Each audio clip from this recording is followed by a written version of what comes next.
What's the last thing someone said to you before they died? A family friend said, "Hot day, isn't it?" He died few hours after due to heat stroke. My dad said, "I'm gonna pass out, I'm passing out," then died in my arms. The last conversation I remember having with my grandpa before he died, he asked me if I was still playing guitar, and I said I was.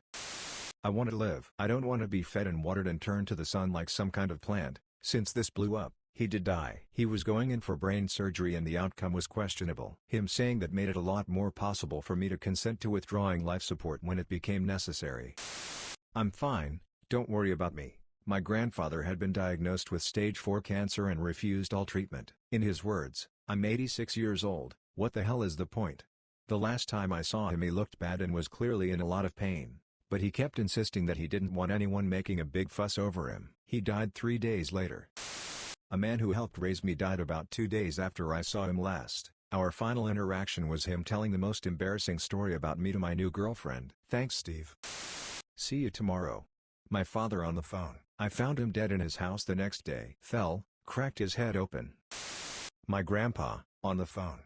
I wish we could have met. He lived in New Zealand, I live in Australia. I had met him, many times. Tore me up inside that it had been so long since I'd visited him that he'd forgotten me.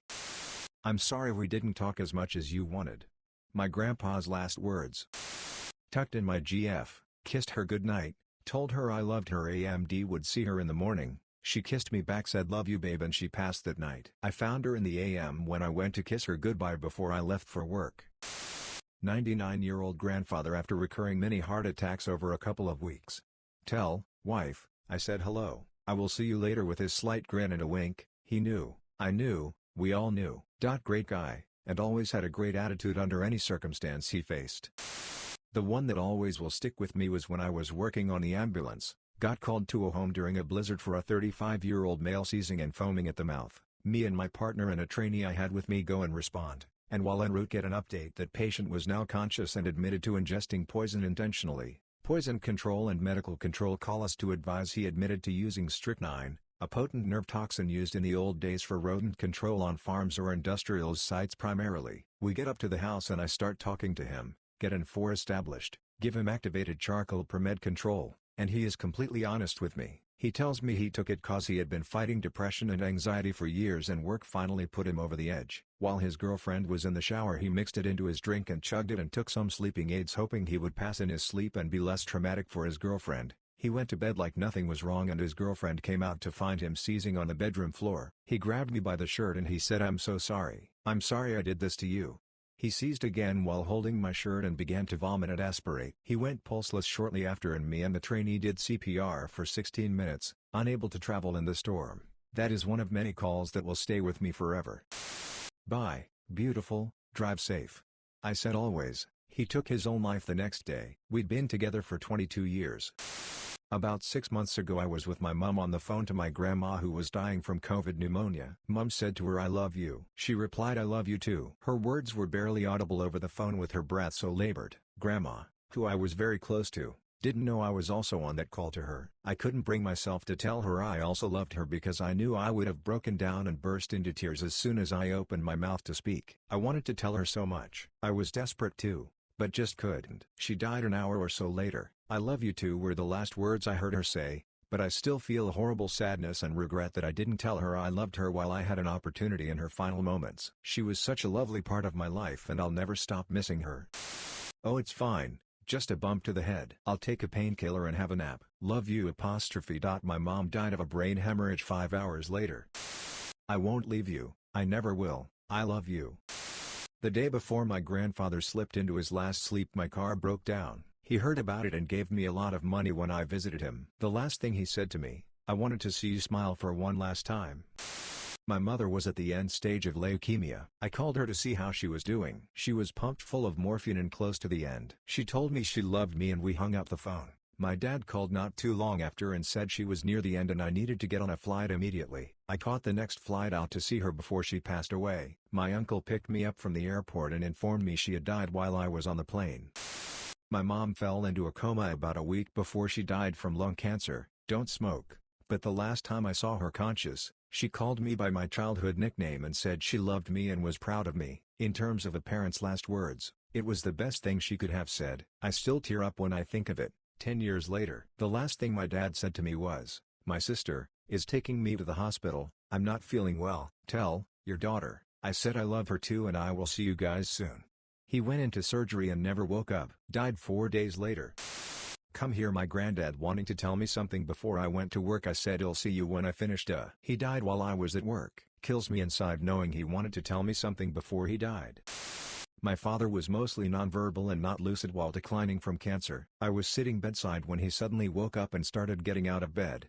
"Where are you going, Dad?" I asked. He looked at me, his eyes twinkling above a huge smile, and said, "I'm going to get some ice cream, boy." Edit. There was no way he could support himself at that point, so I got him back in bed, then ran to get ice cream. He was lapsing back when I returned, but he did have some ice cream. I'm pretty sure those were his last words to the world. Edit 2. Many thanks for the responses and awards. It is cathartic to share this memory with you. I like to think my father would have appreciated the humor of the moment as well. This entire thread has been a roller coaster of emotion. The mix of slow fades and unexpected departures remind us that no one knows when the end will arrive, but that someone will remember our last words to them.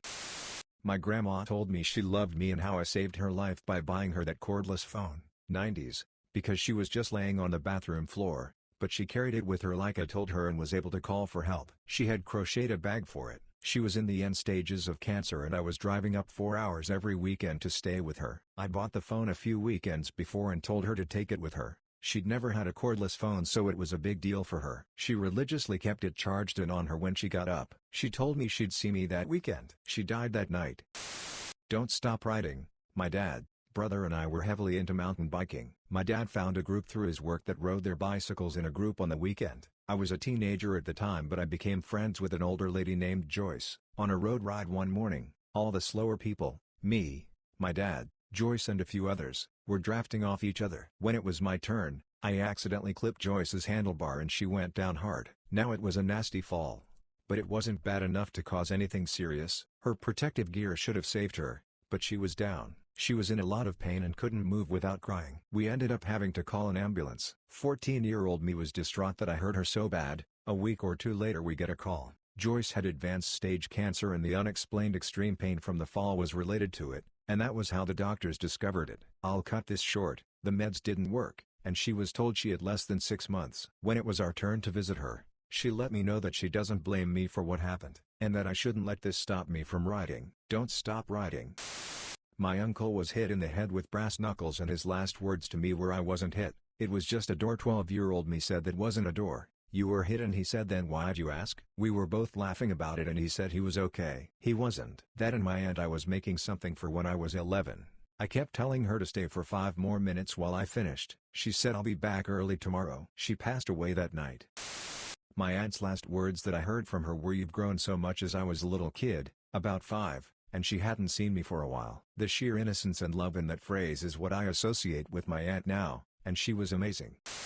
"You don't have to visit me every day. I'll leave hospital in 2 days anyway," my father said. I replied I'd still visit next day as I love him. In the end we both were right, sadly. He died 25 hours after that talk, so I visited his dead body next day, and he was transported out of hospital 2 days after we talked. I think this exchange will stick forever in my mind. Thank you for taking such good care of me. You did a wonderful job. My mother, after a stupid accident, caused her to die a little prematurely while she was terminally ill with pancreatic cancer. I was her primary caregiver for the last 7 months of her life. We knew she wouldn't wake up in the morning. It'll be 5 years on June 3rd. Still hard to think about. My friend in college died by suicide. He sent me a message on FB Messenger saying I need a hug. But FB Messenger glitched, didn't send me the notification, and I didn't see the message until after it happened. Painful to remember. Thank you, as usual. It's really about time I returned the favor. My older brother had told me this countless times before. He almost always said it when he left. I responded with the usual. He was strange in the prior conversation, but because he seemed in a better mood than normal. That last goodbye, the same as always promise that had just become a formality, just felt so normal. I had no idea he'd already resolved to take his own life. He was saying goodbye for good, and I didn't even notice. Be a good chap. My grandfather.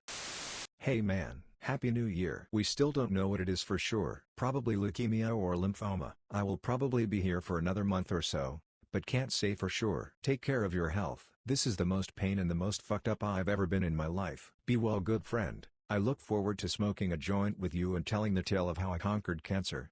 A text message I received right before he went into a coma that he would never come out of. Thank you everyone for the awards and upvotes.